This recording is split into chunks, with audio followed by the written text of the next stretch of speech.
को ड्राफ्ट किया।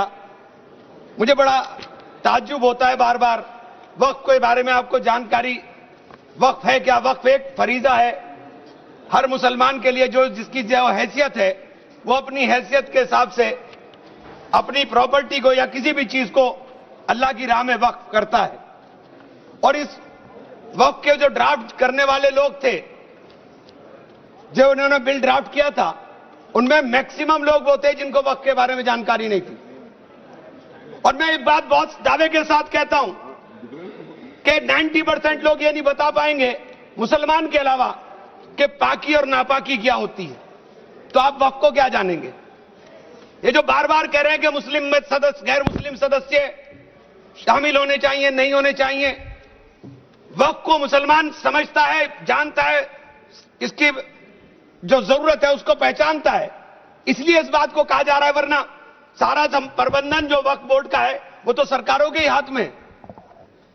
लेकिन इसमें जो सबसे बड़ी बात है कि बार बार ये शोर मच रहा है, जेडीयू भी कहती है, टीडीपी भी कहती है और सहयोगी दल भी कहते हैं कि हमने वक्फ बाय यूजर को खत्म कराने का काम कर दिया।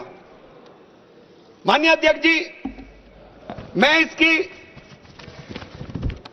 धारा 3R1 को, जिसके अंदर वक्फ बाय यूजर था, उसको हटा दिया गया और क्या शामिल किया गया, मैं ये पढ़ करके बता रहा हूं। ये बिल है, इसके अंदर लिखा है, परंतु वक्फ संशोधन अधिनियम 2025 के प्रारंभ पर या उसके पूर्व उपयोगकर्ता द्वारा वक्फ के रूप में रजिस्ट्रीकृत संपत्तियों को उपयोगकर्ता द्वारा विद्यमान वक्फ इसके वक्फ संपत्ति के रूप में बना रहेगा, सिवाय, बस आगे आ गया काम, सिवाय संपत्ति पूर्णतः या भागतः विवादाग्रस्त है या कोई सरकारी संपत्ति है। माने सभापति महोदय, 2005-6 में विभिन्न राज्य के बोर्डों द्वारा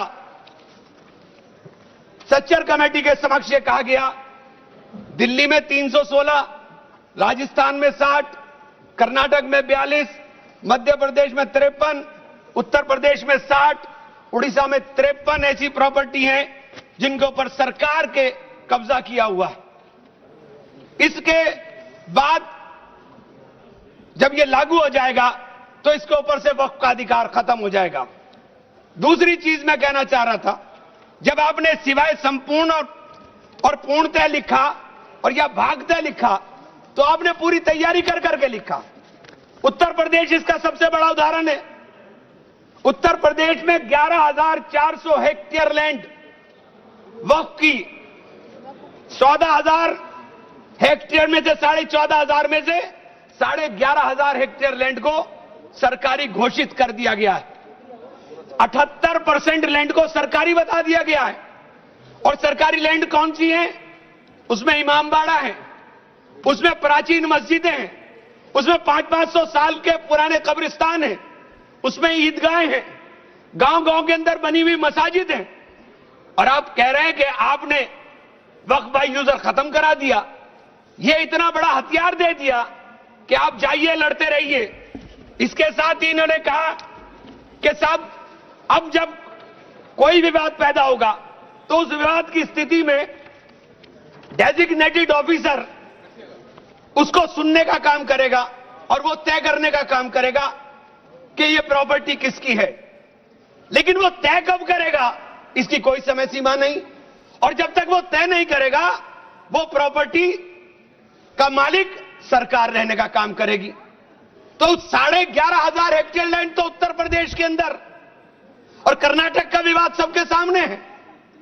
बड़ा शोर मचा था कर्नाटक में, मैं गया कर्नाटक के अंदर क्या मान्यवर 1,12,000 एकड़ लैंड वक्फ बोर्ड की थी, वक्फ की थी, जिसके अंदर से 71,000 एकड़ लैंड का अलॉटमेंट सरकार ने कर दिया और 19,000 और 20,000 के बीच में वहां के जो दरगाहों के या मुतवल्ली थे उन्होंने अपने परिवारों में बांट लिया।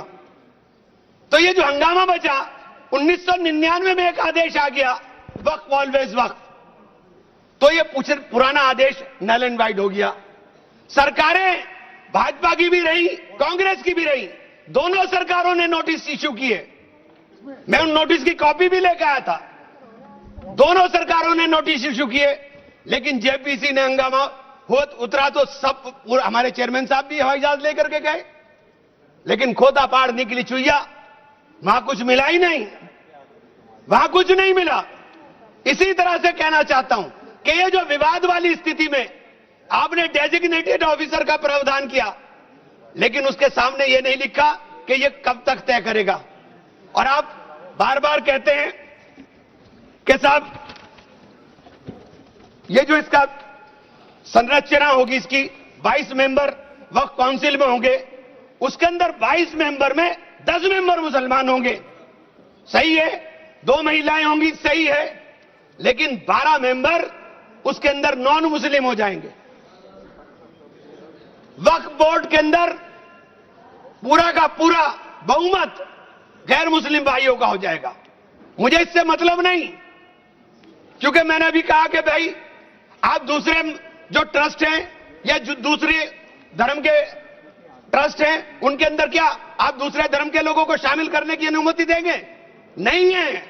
काशी विश्वनाथ ट्रस्ट है उत्तर प्रदेश के अंदर, उसका अध्यक्ष पदेन अध्यक्ष जिलाधिकारी होता है, लेकिन उसमें एक क्लॉज लिखा हुआ है कि अगर किसी समय कोई जिलाधिकारी मुसलमान होगा तो उससे नीचे का या उससे ऊपर का अधिकारी उसका पदेन चेयरमैन होगा। आप मुसलमान के ऊपर यह शर्त लागू करते हैं, आप मुसलमान के ऊपर यह शर्त लागू करते हैं कि इसके ऊपर लिमिटेशन एक्ट, विधेयक के खंड 40A की धारा 107 जो वक्फ संपत्तियों की समय सीमा को अधीन करता था, लिमिटेशन एक्ट लागू करता था, आपने हटा करके 108 और इससे 41 में 108 और 108A को हटा दिया। 1995 का जो वक्फ अधिनियम है उसकी प्रायज्यता पर रोक लगा दी थी, जिसका अर्थ है कानूनी दावों के समय पाबंदी के बिना आगे बढ़ाया जा सकता है। अब आपने रास्ता खोल दिया वक्फ प्रॉपर्टीज के ऊपर मुकदमों के लिए। जो वक्फ प्रॉपर्टी पर कब्जा बैठ करे हुए लोग हैं, अब वो कब्जा धारक जाकर के एडवर्स पोजेशन का दावा कर सकता है और मालिकाना हक हासिल करने की बात कर सकता है। आपने जो अपराध करने वाले लोग हैं, जो कब्जा करने वाले लोग हैं, वो पहले गैर जमानती हुआ करता था, आपने उसे जमानती कर दिया, आपने उसे अधिकार दे दिया कि तुम कुछ भी करो, तुम्हें जमानत कराने की जरूरत नहीं है। तो आपने तो पूरा का पूरा खुला मैदान उसके सामने खड़ा कर दिया। आपने बार बार कहा कि हम लोग मुसलमानों के हक की बात कर रहे हैं। आप मुझे एक ट्रस्ट बता दिए, कोई दूसरा, कोई एक संस्था बता दीजिए जिसके अंदर जो धार्मिक के नाम पर हो और उसके अंदर लिमिटेशन एक्ट ना हो। हमारे ऊपर से हटा रहे हैं, हमारे ऊपर से हटा रहे हैं, बाकी सबको छूट मिलेगी। और ये छूट भी टेम्परेरी है, क्योंकि आपके कानून के जरिए नजर सब समुदाय के जो जमीनें हैं, जो ट्रस्टों के पास पैसा है, उसके ऊपर लगी हुई है। हमारी जमीन, ये बार बार वामसी पोर्टल का जिक्र हो रहा था, वामसी पोर्टल में प्रॉपर्टी है 4,90,000 से एकदम मंत्री जी ने, माननीय मंत्री जी ने कहा 7 लाख कुछ चली गई। तो ये प्रॉपर्टी कोई वक्फ नहीं की गई किसी ने।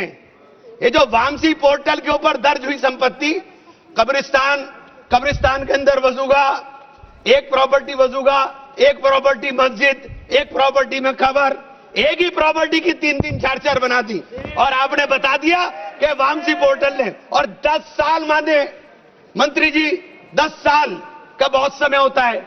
जो काम आप 10 साल में पूरी संपत्तियों का रजिस्ट्रेशन नहीं कर सके, मान्यवर प्लीज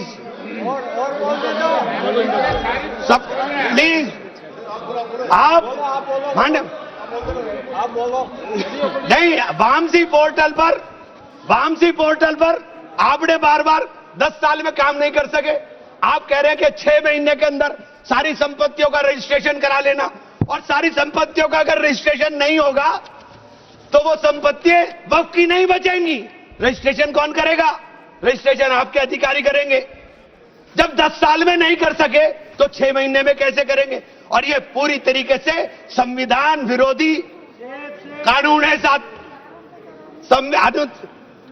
अनुच्छेद 14, अनुच्छेद 16, अनुच्छेद 26 और अनुच्छेद 25 का सीधे सीधे ओवरलैपिंग करने का काम करता है। आपसे अनुरोध है कि माननीय 2 मिनट का समय और दे दें। ये बार बार कहते हैं कि प्रैक्टिसिंग मुस्लिम। आप एक बात बता दीजिए, आप प्रैक्टिसिंग मुस्लिम की बात कर रहे हैं, आप किस तरह तय करेंगे कौन प्रैक्टिसिंग मुस्लिम है? ये कौन बताएगा कि आपकी क्या परिभाषा है प्रैक्टिसिंग मुस्लिम की? सारे मुसलमान 5 वक्त नमाज नहीं पढ़ते, सारे मुसलमान रोजा भी नहीं रखते, और उसका पैमाना क्या होगा कि वो मुसलमान है कि नहीं है? तो ये आपने रास्ते इस तरह खोल करके ये सीधे सीधे जो संविधान के